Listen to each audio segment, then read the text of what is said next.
All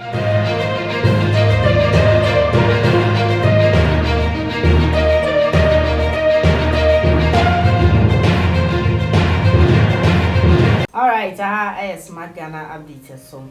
Abuja for nan saying some about to concerning LGBTQ plus bill as a humpo etwaso. Almost some about my shilling fee for binum. Aji ejinum some percent yamra said the bear second say. We yes said trumutu ne if I want a sign in mana yachua. Then em racket saying anyway. Now send me by my shilling fee for no 1 2 1 year. Now what you to it as soon as yasem ketua. And papa yet. Ningo pram ma shebe dwani owura Sam George woto ma ne wo mo no so to bre no woto ma ne wo mo to bre no na sansem ya ho ne nam so ama Reverend Dr.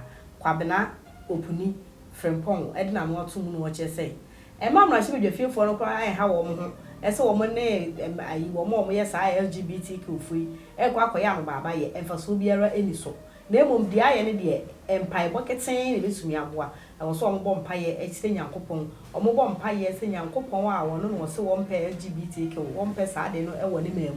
Yankopon, I be Ghana mobile. Now, opinion opening why Alliance for Christian Advocacy Africa, or no NA executive director, or that said you made no ammo, and what dear to your city, machine be free for no air home. It's answer more now, walk can almost so to blow, now walk can almost to blow, now walk can out to blow. And fashion your day, Emma. Name saying, ye barco, na ya no croy, crow. Near Kaya who bore on pie walk castle. Then ye say, yes, all them now show, or say, yes, LGBT free, says so much in my go say, won't me pamo, and a winter miss for winter woman to say, say, young popona, and a best on my dream. Sadia chainless will be, I was at the now for young popon, corona cat account. Then you Holy Ghost see a year, Juma. Now for that sorry, I said, now because I said a media. It's me pa, bear my catabine to send me. Now so I'm a cocoa kuntu, now my uncle bear my say gas, ya baby see me so, pine true moon man is animal. Me be. Now the actual battle so no, it's me for about to send me a mere bomb me come see ya. I was a me pay bear my coming home, I'm the bear man, it's me a worry, I will mano. Now so I'm a cordon, my uncle bad and sa, and a sucrusu is animal, and one me jay. Reverend Opuni chesa sa ade ne betimi aboa empaibo na Nyankopod ne sa koma na wo magyan na mu anu baba ye ne de emfa hwe emma bi ne dia adwoa echampoma ya se hia kaye ho na ade when Reverend ya adwo sa se e o Bible mu se ade bi wo ho no na de bai no ade empaibo eni mu adedie ene timi tu ne ma bi ase we dia no krasa say speaking in a face of a pastor, and I'll cast from the point of a pastor. The Nyaminipa, they don't expect him say on kawi. You also can sunset. A Christopher, you believe that prayer can do all things. That is what we've been taught to believe. Prayer is the key. Prayer is the key. And Okona said, the master's key. Donkeys know, prayer is the key. Prayer is the key. Prayer is the master key. Jesus started the prayer. And when the auntie empire, the young crucifixion, I believe, say, with all the seriousness, he believes that prayer is indeed the key. Yeah. But sometimes to action also speaks. Because trust and none to say, prayer or that action is worthless. Na so bompa went to anamo a be bullshit. Sa na be kano. So what I say. Enti mpa ne di hia. Said the Bible na say you shouldn't pray or say pray without ceasing. Mrempa boda, mrempa bohonda and near there. Then so no the key point in say there should be an action. That action no is what the Parliament of Ghana take say omo hwehwem da no nti prayer is good, but Namon Tunsu is very crucial, important. Okay, Ora Sam George. Now say wanga na what you mean to it as and then so biti pani or the bedroom or the could do on the bedroom. Is that the way to solve it? It's not the way to solve it.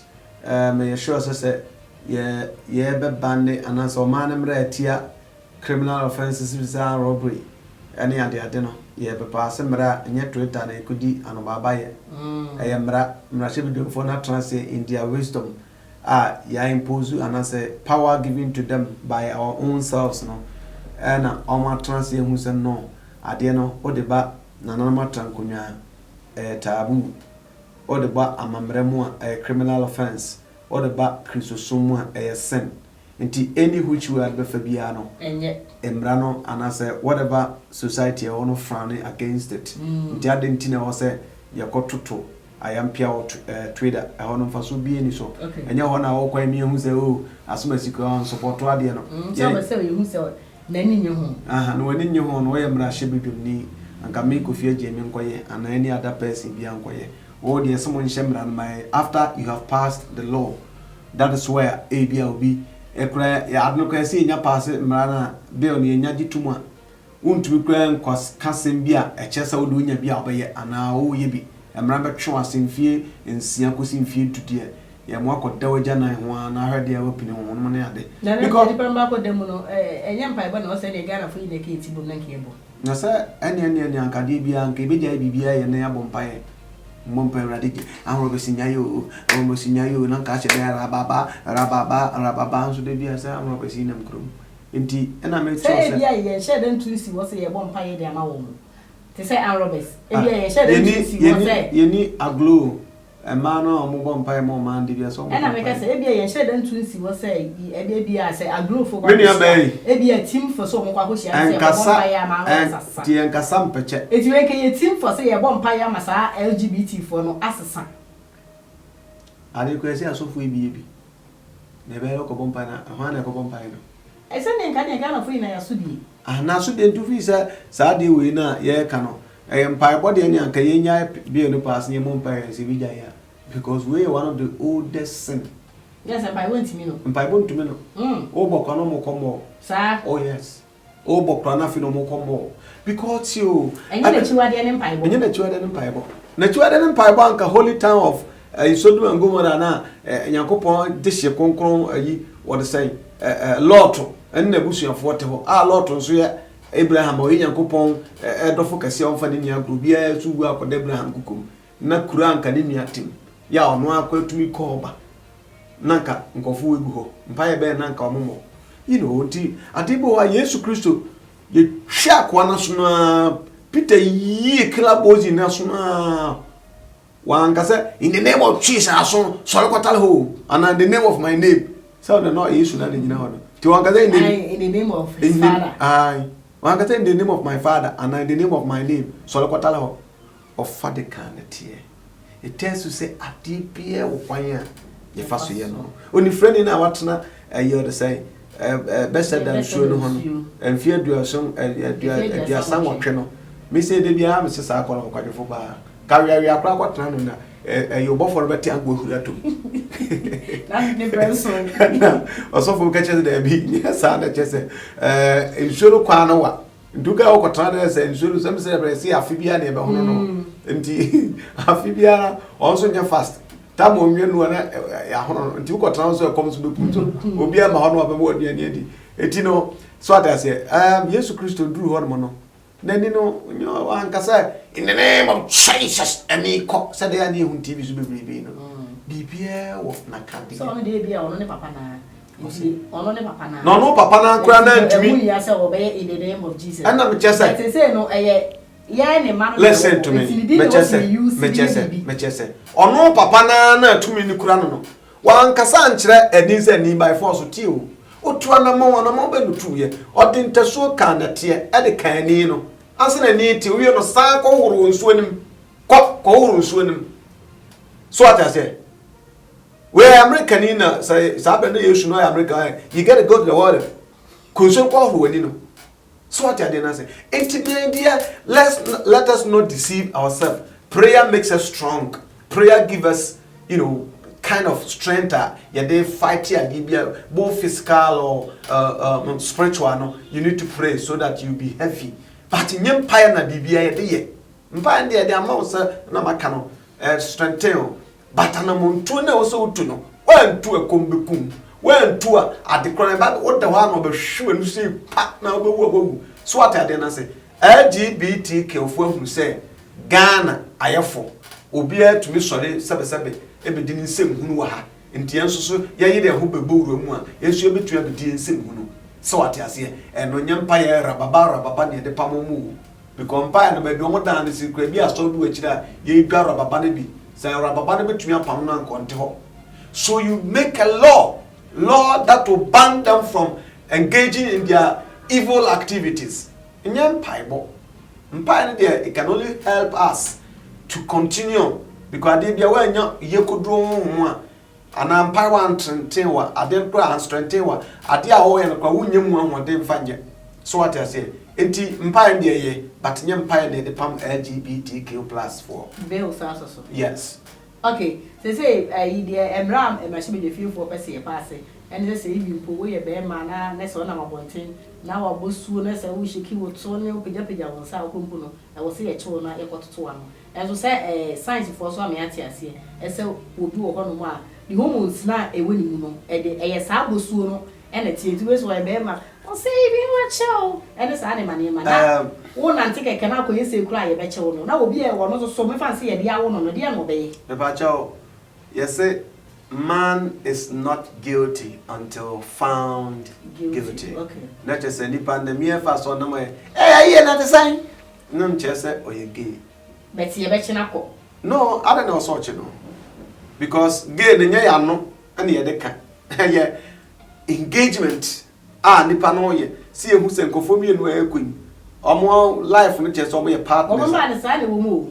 The matiti law na mo dey law no mo dey ban nka asa wona mabontena o ka no ma ka sa nye so wa hyeda asa o se mpo ye be ma na se wo hye mata ade so hye mata ade o se echew wo hye mata ade o se echew because why you say wo free be mam dey ma wunyimi sa o se etumi house na jangwa tasam no so atade na me ka se wa ko hye mata ade ene na sa kwaku su tua wanim na eche sa na na ehu omtumi ya na kwaku kura afi de ya yira ko se tawo kakra bi nsa na ma no mini so adnya ko sa na ma no so ya steady be na asa kwaku no ko na ka light bi ni tua ho enti no so na ne ba bi na wase na tare wa bonu coat na so be gina kwa wan na te sign money ade a and don't you right bi aso kokochi no na emom bia be ma pa na wa hye mata ade ana be matare no hye wan kata tumu atare na de we asie yi no no eni sister agede ne pa ene na sa o se achi oni akwhye ho na oba so bia o feelings o dress me ma dressing e do feelings bia o shebola bi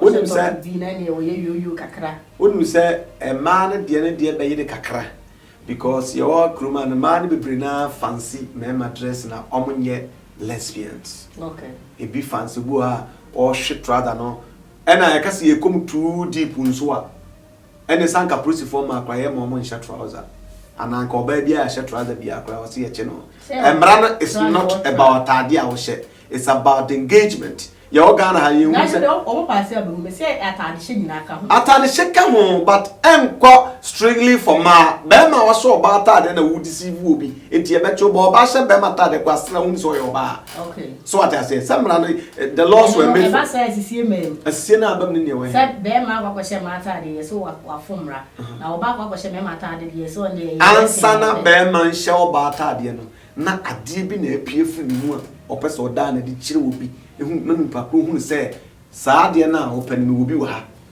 but ye wa no ma hye trouser ya omulukun nice a wo be ma ko hu oba na wa hye trouser na o kon sa don so nyina be friend na kana fa wa ko dwam ana me boa eti enye sisie because ema ho no ema bosuo nku na be ma bosuo nku ana ekuruma no ya tade enim sie hye ye o mema tade o ma tade ena ma na trouser na kra o ma de a be ma hye friend ma ata ana me boa enti enya de a law no be so chinchin se ne be bra ma kra from omo shata de omo pe but o yo ba na ye o ye lesbian bibi sa I'm sure say if the laws are the bill is finally passed I'm sure say there will be a way it to attract such people na ibi hu because batare shem na ye de be chichi de ye saka police for man shata de trouser biem kade bi on be skirt and top kwa ke say ma de nti me sure say mran ba there will be more interpretations on it na you almost obu also onye lesbian onye gay but ebia sa e kwadwo besiafo no o almost so no e was say ye bi before mo na o de ye mo bra peja mo sa medical chine wo say abosuo de nyame nko na bo nipa ana lesbian ne gayism ne sa na ma no enye ya no ene ye de ka so bi misbehave into a beer. But you can only track with the have a coin so track it the interior or yes animal. Sanya won't not here and now say or it could not know how could train a man yes sir. So what I say because I know was when you gay and so no or have a bush in the casane idea. So what I say and Sani Panams will be a now because they be a way be a lot watching out or fair to God near Casa activities no they won't say be a mere ones who are shocked when we say Omura to club the NS and no I'll see a bonny minimum you couldn't near say about the saying we be a name won't to be found because I call Bemon call Cabramafo a peace FM or my news as I want and Cadabacas or bar. Jonas our question is the casa so ben do question say why you fair to investigation meaning say there will be way of handling those things. Okay, LGBTQ your next action and then also yes next action will say I've been advising the youth sad no room coming out no very difficult and yeah then na spiritual side and so today the wow we say you boot to boom one so na mobile pampers but don't me nyai a very dangerous na obia wo ye papa basiliwa wodi the 40 years dey kro a wo ye bibia na nya fe na wo ye wa ye free no mafra brim especially omo a enye spiritual bia no e bia nkwala bone ana school days trumu sa trumu no bi ana afa ho ana odi anyini ntina de bia me trum babunu no fo se ho na se ahokyere ho de but sabe yesi gana mo asotro da ho de fanyinam ko bi atiko aso bi wo ho so atade na se enti enko na obi matuka begina school gate fanboy no wise come the next thing is obaka se ya besani fie unya ko do fie so I powerless ko obi a wonim no started it is come out the study na bo so ne kasa ne ma wo ye asaden san be utru bi so sisia quick ganaje okrankwa yes I don't ganaje wo de kwa jadu utru mu nkwa na esa anyema ebe pie utru mu do nyame utru mu huma nyina betete entino omonya careful about those people and anyoma nkwa so e ma no so sa ma me pelimu so tinkam na chembi gugugu ne nan na wabana abaria na te say oh omonya be fe papa who so starting kasa ansem na yesterday. I'm not saying it's a genuine people they will say will be well genuinely and I'm not saying that.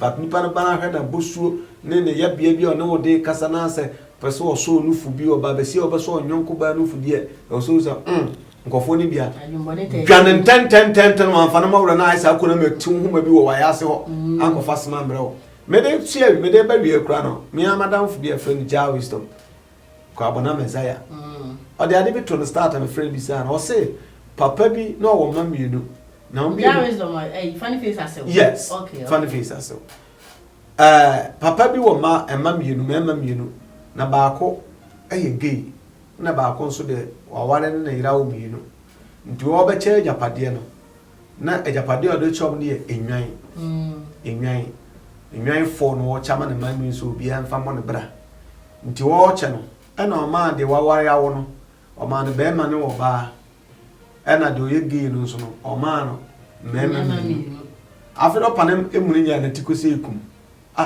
papa na den na wama minua no odwan be ma no odwan ba na me de wama me onwa mi emema mienu ebe de na o ma se atumi adore oso sa na ni mi se yetumi dore ma na yeyi ase na de minim ase na ni na de na o de o no nyonko mema na eda wabu de be o enti eye kasanya nyansa kasa also obi esua de free we obi se me de because okoto akokokra benye na ato baba ko be ma ba ati ase me wo na mo hunu da se kramai be me fro kramai be ma me hunu da saponche be me fro ponche be ma na sense nchele kakra bas na refi o wa hu se okra bi achi akokọ eso di tua no ya once why be to me aba so ati ase me mo se kramai be ma pa fo kramai be ma ensi aden de ye nipa ti ayesa ad na ya oldest thing ati anyankopọ kra bufu pen de enye na emu asam etino ye nyina no ye me ye nina ho say going forward no enya de be so me ye sure say parliament of Ghana it will pass this bill the blessing of God will come upon us. I know, because next year Sijinaye. Obi Kenya. We say, we are Koyi, Amoa boy was so big. Nye mpanimfo no ana sabe imprediasa adonkaism ne minim sa block akraka hu senso baye fie ka ho kan kwa mintumi nkyira miniaba. I'm telling you honestly, say Ghana ensa se ye boposiampo na akoba se yesuro de o ma ye bi ne o ma ye bi e de ba nyankopon de masase a wa ma ye bi including prekese de ba bi na nyankopon nye ene atwini Jonas so say Ghana yakonye tutu enso so abo o mode ye na wayi ebo ho what you say ebo na tutu ya the dana matichi ero kwa besa ma employment enso why see bo na ke pai enso ye de yakwan eti mo bia enso mfa na dwen ko that side na ye nyintu se sad no yetube bra ebeboa ama abonefo sam ne no menketenkiti bi egum ni nyina etueka okay ntino ye de mo si osia ye be se hia bidi da je chambe and wa je nchiraba na ye say sa LGBTQ+ free enyem bible e de betumi etu o masini mumra na so Reverend Dr. Kwabena Opuni Frempong ono so che say eyem bible e de betumi etu ase ni mi elu de na hu de se betumi aboa ama etu ase ama ye bidi da jo a champoma ye be se hia